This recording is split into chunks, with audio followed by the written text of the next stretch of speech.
우리가 주님이 주신 말씀 중에 극한 환난 가운데 이렇게 말씀하세요. 너희가 항상 기뻐하라. 그리고 범사에 감사하라. 도대체 안 맞아요. 예수 믿는 것 때문에 죽임당하고 생업이 안 되고 가족이 그렇게 핍박을 받고 있는데 뭘 기뻐하고 감사할 일이 있겠나 그래요. 이 말씀은 세상의 목적을 두고 사는 사람에게는 이해가 안 되는 거예요. 근데 천국의 소망이 있는 사람은 이 말씀이 확 다가와요. 맞아, 아멘입니다. 이렇게 돼요. 여러분은 세상에서 영원히 살 겁니까? 떠나실 겁니까? 살고 싶어도 떠날 날이 옵니다. 이 속도가 얼마나 빠른지 아세요? 우리 인생의 속도가 1초에 30km를 가요.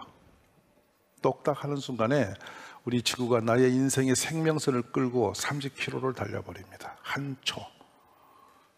참 빨리 가요. 그리고 한 바퀴 지구가 빙글 돌면 하루예요. 그렇게 시간은 돌고 달리면서 우리의 생명을 끌고 갑니다. 돌아갈 수가 없습니다. 멈출 수도 없습니다. 그냥 갑니다. 그래서 그거를 전체 우리는 시간이라고 그러고요. 시간선상 위에 우리 인생은 올려져 있고 주님이 끌고 가시는 거예요. 그리고 어느 순간이 되면 마침이 있죠.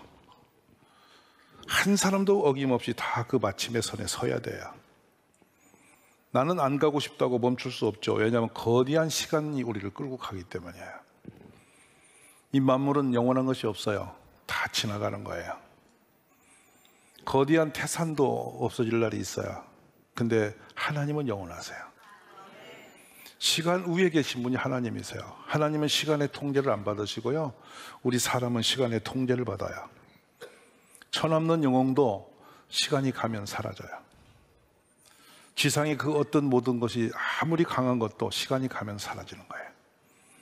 저도 여러분도 한순간 사라지는 사람들이죠. 그래서 성경 말씀에 한 번 죽는 것은 사람에게 정해진 것이요 그 후에는 심판이 있다. 정점에 도달을 한단 말이죠. 근데 그때 뭐가 무섭냐? 심판이 있어요. 로마서에서 사도 바울은 그걸 뭐라고 말하냐면 자기의 입으로 하나님 앞에서 벌거숭이가 된 채로 직고를 해요. 살아나온 모든 시간을 자신이 다 리바이벌해요. 하나님께 고백을 해요. 자신도 잊어버린 게 다 떠오른다는 얘기예요. 그리고 말을 한다는 거예요. 주님 앞에서. 근데 그때 주님이 심판하시는 거예요. 근데 심판대에 서 계신 분이 예수님이세요. 근데 예수님이 당신이 알고 있는 인지된 믿음의 자녀는 덮으세요. 자신이 직구한 모든 죄를 허물을 다 쓸어 덮으세요. 근데 믿지 않는 자들은 그 심판대 그대로 그 죄값을 치러야 돼요. 그래서 의인이 없다니 한 명도 없다는 거예요. 그럼 예수 없는 모든 사람은 지옥으로 들어가는 거예요. 오늘 이 자리에 계신 여러분은 예수님을 믿는 천국의 생명록의 이름이 기록되어져 있는 축복의 사람이에요. 그러므로 이 세상이 우리가 가고 영원히 머물 수 있는 천국보다 강한 건 이 땅에 없어요. 더 좋은 것도 이 세상에 없어요. 왜 우리 기독교가 지금까지 강하게 전 세계 복음의 문을 열고 달릴 수 있었냐면 그 구원의 축복이기 때문에요. 만약 이 세상에서 도덕적으로 윤리적으로 대강 살다가 끝나는 존재라면 기독교는 더 갈 일이 없어요. 근데 인종을 초월하고 역사를 초월해서 기독교는 갈수록 강해질 수밖에 없는 것은 천국이 우리 것이기 때문에요. 아마 지상의 그 어떤 것도 천국보다 더 좋은 것은 없어요. 교회가 오늘날 너무도 세상이 좋아서 이 천국에 대한 메시지가 자꾸 약해지고 잘 없으니까 우리는 천국이 있는가 만가 헷갈리고 있는 것 같아요. 교회는 날마다 천국과 부활의 소망 가운데 충만해야 돼요. 이 땅의 모든 것은 지나갑니다. 잠깐이에요. 그 속도가 너무 빨라요. 1초에 30km라니까요. 2초 뒤면 60km예요. 여러분 똑딱 하면 100km 간 거예요. 그게 내 생명의 내 시간표가 이렇게 달리고 있는 거예요. 근데 그 잠깐 지나가는 나그네 길에서 죄 짓고 방향을 잃지 않아야 되는 거예요. 잘 살아야 돼요. 너무 빠르기 때문에. 근데 문제가 슬픈 것은 이 땅이 마지막으로 다 끝난다면 참 슬픈 것은 죽음 앞에 서는 그 순간이 가장 초라해요. 가장 망가진 모습이에요. 얼마나 망가졌으면 호흡이 끊기겠어요. 우리 육체의 모든 에너지가 소진하고 기억력도 사라져가고 세상이 가진 모든 건 다 내려놓고 가장 약한 모습으로, 가장 초라한 모습으로 죽음 앞에 서는 거예요. 그래서 죽음은 슬픈 거예요. 만약 이 땅에 거기까지라면 우리는 너무 억울한 거예요. 그 다음이 없다면 인생을 허무한 거라고요. 그래서 우리가 이 세상의 모든 걸 주관하시는 주님 앞에 바르게 살아야 하고 하루하루 소중히 살아야 할 요는 지나가 버리기 때문에 그렇고, 놓을 건 놓으셔야 돼요. 아멘 드세요. 그래서 우리는 천국을 생각하면 오늘 죽을지라도 기쁘고 감사하고 찬송할 수 있는 거예요. 그게 기독교의 힘이에요. 전 오늘 이곳에 계신 우리 가족이 전부 천국의 가족이 되시고 그 기쁨이 생활에 충만하시기를 주의 이름으로 축원합니다. 오늘 성경 본문은 예수님의 고별 담화라고 하거든요. 이 요한복음 13장에서 예수님이 이제 이 땅을 정리하세요. 그러니까 두려운 거예요. 제자들이 예수님이 갑자기 떠나신다니까 어마어마한 두려움이 온 거예요. 공포가 온 거예요. 거기다 대고 예수님이 14장 1절에 한번 보실까요? 너희는 마음에 근심하지 마라. 하나님을 믿으니 또 나를 믿으라. 세상을 초월적인 힘이 믿음이라는 겁니다. 누구를 믿는? 지금 여기서 예수님이 나를 믿으라고 했잖아요. 아멘. 예수님을 믿으시면 세상을 이기는 거예요. 초월하는 거예요. 그래서 2절 한번 가보면 내 아버지 집에 거할 곳이 많도다. 그렇죠. 근심 염려할 일이 없는 것은 아버지 집이 있기 때문인 거예요. 거할 곳이 있는 거예요. 집이 없는 사람은 해가 저물면 근심이 커요. 어디 가서 자지? 근데 집 있는 사람은 해가 지면 좋은 집 있는 사람은 기뻐요. 좋은 집에 가기 때문에. 말씀을 아멘 하세요. 그래서 내 아버지 집에 거할 곳이 많다. 그렇지 않으면 너에게 일러서리라. 내가 너희를 위하여 거처를 예비하러 간다. 내가 가는 것은 그냥 사라지는 게 아니고 너희가 영원히 살 집을 만들러 가는 거야. 아멘이세요? 제자들이 두렵고 염려가 되고 하는 거 다 지금 믿음이 없어 그런 거거든요. 그러자 3절에 갑니다. 읽어볼까요? 가서 너희를 위하여 거처를 예비하면 내가 다시 와서 너희를 내게로 영접하여 나 있는 곳에 너희도 있게 하리라. 주님과 함께하는 곳으로 우리를 인도하시기 위해서 가신다는 거예요. 제자들이 이 말씀 듣고 얼마나 위로가 될까요? 그러면 그 말씀을 듣고 믿어야 되는데 4절에 봅니다. 내가 어디로 가든지 그 길을 너희가 아느니라 그랬어. 내가 어디로 가니 너희 알지? 주님이 어디로 가셨어요? 천국으로 가신단 말이에요. 지금 여러분 왜 그 이상하니 저를 보세요? 천국에 가시는 거예요, 우리가. 그런데 그 말을 듣고서 항상 의심이 많은 제자 12명 중에 누가 1번이 누구 의심 많은 제자? 도마. 우리는 도마 이름 안 잊어버려. 칼도마 하면 기억이 나. 도마 항상 빗나가 있어. 안 믿어. 예수님이 부활하신 것을 보고 온 사람 이 얘기도 안 믿어. 나는 진짜 창자고 못자고 만지지 않고는 못 믿는다. 이렇게 끝까지 덤비들어. 그거 만지고 나서 주여 믿네. 오늘 이 가운데도 도마의 동생들이 많이 계실 수 있어. 목사님 떠들어보서 내가 믿나? 무슨 천국 같은 얘기를 혼자 하고 있나? 지금 살기도 바쁜데 이런 분이 많이 계시다고. 지금 조용히 입 닫고 있어 그렇지 시끌 거야. 속으로 불편하실 거야. 잘 들으세요. 근데 그 말을 하면서 도마가 뭐라고 하냐면 주여 주께서 어디로 가시는지 우리가 알지 못하거늘 그 길을 어찌 알겠습니까? 가시는 길도 모르는데 주님이 뭘 하신 말씀 우리가 어떻게 믿습니까? 이 말을 하는 거예요. 그때 주님이 대답으로 주신 말씀이 6절이에요. 오늘 본문. 자, 읽어봅시다요. 예. 이 말씀 후에 또 빌립이 뛰어나오거든요. 빌립이 나타나서 또 뭐라고 하냐면 빌립이 이르되 주여 아버지를 우리에게 보여주옵소서 그리하면 좋겠습니다. 만족하겠습니다. 또 이렇게 말해요. 근데 예수님이 빌립아 내가 이렇게 오래 너희와 함께 있으되 너가 나를 알지 못했냐? 나를 본 자는 아버지를 보았거늘 어찌하여 아버지를 보여달라고 하느냐? 이게 제자들이 철이 안 들었어. 그래서 우리가 고민할 건 있는 거예요. 여러분 옆에 계시면 인사 좀 하세요. 좀 철 좀 드세요. 철 좀 드세요. 모르겠다는 거예요. 계속 3년간 같이 하시고도 필립이나 도마나 똑같이 몰라.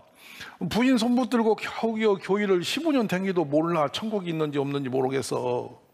예수님을 믿었는지 어떻게 믿는지 모르겠어. 그런 분이 계속 계셔 여기에. 그러니까 빌립 형님이나 도마 형님이 그 뿌리를 오래 내린 것 같아. 오늘 믿음이 있기를 간절히 원합니다. 할렐루야. 그래서 이 혼란에 빠진 제자들을 바로 세우기위해서 천국이 있음을 선명하게 지금 말씀하고 계시는 거예요. 따라하세요. 천국은 반드시 있다. 아멘. 얼마나 재밌는 일이냐면 이 전도하면서 천국이 있다고 말하면은 천국이 어디 있냐고 니나 가라고 갔다 와봤냐고 이렇게 덤비는 사람이 있거든요.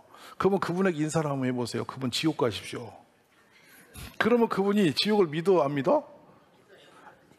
그분이 지옥 있는 걸 믿어 안 믿어? 여러분 희한한 거요. 본인은 천국이 없다고 욕하고 니나 가라고 해놓고 지옥 가라면 승질내요. 왜 그래요? 지옥을 믿고 있는 거예요 그 사람. 아멘이세요? 지옥이 있는 것은 믿으면서 또 안 가겠다고 가라면 기분 나쁘다고 그러는 거예요. 그거 안 믿으니까 괜찮아 가 그냥. 가서 그렇게 해보세요. 그러면 되게 화를 내고 막 두고두고 원망을 합니다. 그러니까 남 사람이 이해할 수 없는 존재예요. 여러분 천국은 있습니다. 또 지옥도 있습니다. 자, 그래서 14장 6절을 다시 보면 그래서 예수님이 그들에게 말씀하십니다. 나는 길이요 진리요 생명이다. 나를 통하지 않고는 아무도 아버지께로 가지 못한다. 아멘. 천국에 갈 길이 예수님 외에는 없다. 유대인들은 그 율법을 통하여 길이 열린다고 생각했어요. 오늘 사람보다 옛날 분들은 이 영혼에 대한 개념이 엄청 강했던 것 같아요. 여러분 이거 이집트에 가면 피라미드이 있거든요. 어마어마한 그 건축물이죠. 그래서 이게 불가사의라 그래요. 그 엄청난 돌을 어떻게 갖다 이렇게 쌌을까? 근데 그 밑으로요 한 20-30m 이상 들어갈 거예요. 좁은 통로가 있어서 들어가 보면요 거기에 무덤이 있어요. 돌 위에 사람을 눕혀놓고요 썩지 않도록 미라로 만들어 놨어요. 근데 그 미라가 전부 어디가 있냐면 지금 영국에 가 있거든요. 다 빼가 버렸어요 영국 사람이. 그리고 미라 흔적만 남았는데 그 벽화가 지금 있어요. 어떤 벽화냐면 그 죽은 사람이 살아있을 때에 누렸던 가족들, 이웃들, 노예들, 짐승까지 쫙 벽에다 그려놨어요. 그래놓고 그 관 위에 보면 한 30cm에서 40cm 되는 이 사각 구멍이 뚫려 있어요. 그 깊은 곳에. 그 구멍이 위로 열려 있습니다. 이게 뭐지? 그게 바로 영혼이 돌아오는 문이에요. 부활을 소망했던 거예요. 다시 영혼이 갔다 온다고. 와서 낯설지 않게 거기다 동물이고 가정의 모습을 다 그려놓고 있는 거야. 그걸 어떤 무덤을 가면은 자신이 데리고 있었던 노예들을 전부 다 같이 묻어놨어요. 다시 살아날 걸 믿고. 부활신앙이에요. 이거는 예굽에 있는 이방인들이 했던 신앙이라고요. 근데 우리 예수 믿는 신앙은 그렇게 다시 막연하게 오는 신앙이 아니라 예수님이 다시 오실 거고 그날 우리가 다 부활함을 믿는 거예요. 이게 살아있는 신앙이에요. 왜냐하면 그들에게 예수님이 없기 때문에 그들은 다시 돌아올 길이 없어요. 근데 죄값으로 그들은 간 곳이 다르기 때문에 못 오는 거고 우리는 죄가 정리되고 깨끗이 예수 그리스도 안에서 우리가 의인이 되었으므로 천국에 가는 거예요. 그래서 천국에서 다시 우리의 육체가 다시 주님이 대림할 때 만날 수 있는 거예요. 할렐루야. 그때는 죽은 자의 무덤이 먼저 일어난다고 그랬잖아요. 그래서 하늘에서 주님을 만난다고 그랬잖아요. 그게 여러분 우리가 부활 소망이에요. 우리에게는 그런 놀라운 기적이 있는 사람들이죠. 오늘 우리가 이렇게 힘든 세상을 살아가지만 우리 모두는 기적의 사람입니다. 왜냐하면 죽어도 영생이 있는 사람이고 다시 부활이 있는 사람들임을 믿으시기 바랍니다. 그래서 만약에 이런 일이 없다면 우리가 예수 믿는 것이 슬픈 일이에요. 불행한 일이에요. 속은 거라는 얘기예요. 그래서 고린도전서 15장에 보면요 12절에 철학자들이 계속 이걸 욕을 해요. 무슨 천국이 있냐, 살고 죽으면 그만 이렇게 말을 해요. 근데 읽어봅시다. 그리스도께서 아멘. 무더운 날에 여러분이 오늘 본문의 말씀이 믿음으로 오기를 바라요. 다 지나가는 거예요. 근데 우리 천국은 영원하심을 믿습니다. 그래서 현대 고난도 잠깐이에요. 오늘 힘든 분 계세요? 잠깐이에요. 오늘 모든 내 인생이 거기 다 부딪혀서 앞이 없는 것 같지만 지나가는 거예요. 다 호련히 놓고 천국을 소망하시기 간절히 원합니다. 거기서 주님이 기다리고 계세요. 물론 지금도 우리 안에 계시지만 천국은 주님이 계시는 완전한 곳임을 믿습니다. 근데 그러면 그 길이 우리가 찾아가는 길이냐 그랬더니 아니야, 내가 곧 길이야. 엄청 중요한 말합니다. 이게 에고 에미 이렇게 말했는데 이게 이제 헬라어로 말하면 내가 곧 그야, 길이야. 내 자체가 길이야. 예수님 자체가 길인 거예요. 예수님만 우리가 바라보고 따라가면 길이 열리는 거예요. 우리 모두가 그런 축복의 주인공임을 믿습니다. 요한복음 3장 19절에 같이 읽어봅니다. 그 정규는 이것이니 곧 빛이 세상에 왔으되 사람들이 자기 행하가 악함으로 빛보다 어둠을 더 사랑하는 것이니라. 어둠이 세상이거든요. 예수님보다 세상 걸 너무나 사랑해서 그 사람이 불행한 사람이라는 거예요. 이제 예수님을 사랑함이 있기를 간절히 원합니다. 우리 주님이 생명이고 길이고 영생을 주시는 통로가 되시는 분이세요. 요한복음 3장 16절 한번 볼까요? 우리가 잘 알고 있는 말씀이죠. 하나님이 이는 그를 믿는 자마다 멸망하지 않고 영생을 얻게 하랍니다. 독생자가 누구신가요? 또 그가 누구십니까? 예수님이세요. 예수님을 믿는 자는 멸망하지 않고 영생을 얻는데요. 6장 47절 한번 더 볼까요? 내가 곧 생명의 떡이니라. 할렐루야. 요한 1서까지 내려가 봅시다. 또 증거는 이것이니 하나님 우리에게 영생을 주신 것과 이 생명이 그의 아들 안에 있는 그것이니라. 아들이 있는 자에게는 생명이 있고 하나님의 아들이 없는 자에게는 생명이 없느니라. 할렐루야. 우리가 오래 길게 사고 싶은 마음들이 늘 있어요. 이 땅이 전부인 줄 알고. 그러나 우리는 지나가는 나그네 길에 있는 거예요. 너무 땅에 미련 두지 마세요. 그래서 오래 살아서 죄를 짓고 계속 악과 불의를 저지르며 오래 있으면 얼마나 무서워요. 그러면 보세요. 우리가 무의미한 생명길에 오래 몸부림할 이유가 없음을 어디서 말씀한지 아세요? 누가복음에 보면 12장 18절 20절에서 예수님이 한 사례를 비유로 하세요. 한번 읽어봅시다요. 아멘, 아멘. 사람들은 더 많이 갖고 싶고 더 많이 벌고 싶고 더 많이 쌓아두고 싶어. 옆에 분도 그렇죠? 그렇죠? 더 맞아 안 맞아? 끝없이 쌓아놓고 끝없이 가꾸고 싶어. 그리고 그거 쌓아놓고서 뭘 하고 그러냐면 19절 봐요. 결론이 나와요. 똑같아요. 자, 또 내가 아멘. 갖는 것이 복인 줄 알고 있어요. 세상은 끔찍한 일이에요. 그래서 여기 한 사람이 나왔다니까요. 그래가지고 야, 좀 많이 재놓고 창고에 쌓아놓고 해놓고 이제 영혼아, 여러 해 쓸 물건을 많이 쌓아놨으니 내 통장이 좀 넉넉해졌으니 이제 비행기 타고 해외 좀 갈까? 어디 뭐 좀 해볼까?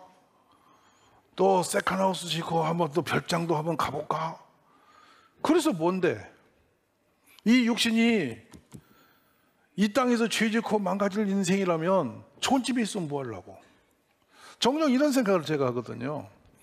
좋은 건물을 지어놓고 돼지가 들어가면 그 집이 뭔 집이죠? 닭이 들어가면 닭집이라고 않고 닭장이라 그래. 맞아 안 맞아? 그러니까 재산을 많이 불려가지고 야곱이 고향으로 돌아간다 이 말에 가나안 땅으로 돌아오다가 숫곳이라는 곳에 머물러요. 너무 이제 행복해요. 자녀도 있고 재산도 있고. 그때 야곱은 재벌이 뒤에 있어요. 그래서 십수년 거기 앉아있어요. 근데 성경은 나중에 숫곳을 뭐라 하냐면 동물의 우리간이라 그래요. 짐승의 집이라고. 사람이 하나님을 놓치고요, 이렇게 거룩하게 살지 못하면 동물이 되어버리는 거예요. 그래서 종종 우리가 동물의 흉내를 낼 때가 있죠. 여러분이 보시면은 술이 잔뜩 취하시면 동물로 돌아가죠. 맞아 안 맞아? 그게 어디 본 것 같잖아요? 그때는 사람이 잠시 아니에요. 동물과 사람은 똑같은 형상이라니까. 비슷해. 그러니까 우리가 믿음과 거룩함으로 살지 못하면 동물이 되는 거예요. 이 물질밖에 모르는 사람이죠. 즐겁게 살아보리라 했더니 시간이 문제네요. 시간이 없어. 뭐라고 하냐면 20절 한번 볼까요? 하나님 이르시되 어리석은 자여 오늘 밤에 내 영혼을 들어 찾으리니 그러면 너희 준비한 것이 누구의 것이 되겠느냐? 누구 것이 되겠느냐? 여러분 기가 막힙니다. 저 개척 때 그분이 얼마나 모질게 이 재산을 부르고 고생을 하고 살았냐면 정말 자신의 입는 거 옷 한 벌 좋은 게 없었다. 일본해를 홀로 배 타고 건너가서 미장 기술을 배워가지고 이 머리 만지는 기술이죠. 미용 기술. 미장 기술이 아니라 미용 기술. 미용 기술을 배워가지고 큰 인생을 다 걸었는데 이 사람이 50이 다 되고로 뭐 했냐. 매일 독한 약 머리도 발라서 이거 해주고 이런 것만 한 거 아니야. 폐암이 걸린 거야. 못 고치는 거야. 점점 폐가 굳어가. 그 많은 재산 쌓아놓고 집이 몇 채인지 몰라. 빌딩도 있어. 학원하고 가르치고 그거 하고 이 일을 죽도록 했어. 그리고 돌아가셨거든. 근데 그 다음에 제가 부산 가서 그분의 남편을 봤다고. 이상한 여자가 따라다니더라고. 근데 그 여자는 웨이지트 타고 다니더라고. 그러니까 그렇게 끝까지 쌓아놓고 내 영혼을 잘 먹고 잘 살아보자. 그 밤에 떠나셨어. 그리고 그를 엉뚱한 여자가 질고 계시더라고. 야, 분위기 이상하대. 옆에 남자 의심하지 말고 인생 코스가 그렇더라고. 헛된 거예요. 의미 없어요. 그래서 어떻게 사는 게 가장 가치 있는지를 21절에 하시거든요. 한번 보세요. 하나님께 인색하고 자기 육신을 위해 살아보겠다 하는 사람은 참 불쌍한 사람이라고. 하나님이 거둬버리면 아무것도 없는 인생이라고. 믿으시면 아멘이세요? 자, 그러면 우리가 천국을 한번 볼까요? 어떤 것인지. 이 부분을 우리가 너무 희미해요. 천국에 대해서. 그때 성경이 너무 정밀하게 해주셨거든요. 요한계시록 21장 4절 한번 봅시다. 다시는 애통하는 것이나 곡하는 것이나 아픈 것이 다시 있지 아니하리니 전 것들이 다 지나갔다. 거기는 아픔도 없고 눈물도 없고 죽음도 없고 슬퍼하는 우는 일도 없고 다 모든 게 떠났다. 고치고 치료하고 기쁘고 감사하고 죽음도 없고 눈물도 없고 고통도 없는 곳. 그게 우리 아버지 집이에요. 아멘. 근데 저것이 남의 것이 아니라 누구 거예요? 여러분 한 분 한 분이 거기 곳에 가실 거라고요. 얼마나 좋을까? 그리고 혹시라도 옆에 분이 안 계실까 겁나. 같이 거기 있어야 되는 거예요. 아멘. 할렐루야. 근데 이 베푸시는 그곳에 뭐가 있냐면 잔치의 종일. 그래서 이게 이사야 선지자가 직접 본 내용을 기록하십니다. 이사 25장에서 6에 8절 한번 읽어봅시다. 만군의 여호와께서 오래 저여갔던 맑은 포도주를 하실 것이며 또 이 산에서 사망을 여호와께서 이같이 말씀하셨느니라. 여러분 한 분 한 분은 모두가 다 천국에 계실 겁니다. 할렐루야. 그 천국을 소망하시면서 기쁨과 감사로 하루를 이겨내시기 바랍니다. 이 세상은 다 헛되고 뛴 거고 잠시 있다 사라지는 것들이에요. 의미 없어요. 때로 좀 좋은 걸 가져보고 싶어서 가져보면 잠깐이에요. 이런 거 있잖아요. 처음에 자동차 샀을 때 여러분이 얼마나 좋던가요. 그래서 향수도 꽂아놓고 별짓 다 하다가 3개월만 지나면 쓰레기통도 있잖아. 왜냐하면 그 좋은 것이 사라지는 거예요. 저것만 있으면 될 것 같은 그거 다 헛된 것들이에요. 근데 하나님 나라는 영원합니다. 오늘 저는 이 무더운 한 해를 보내면서 우리 가족들이 천국의 소망으로 회복되기를 바라요. 세상으로 가지고 너무 아웅당하고 싸우고 다투지 마시고 다 지나가는 것들이니까 전국의 소망을 두시고 새 힘을 얻기를 주의 이름으로 축복합니다.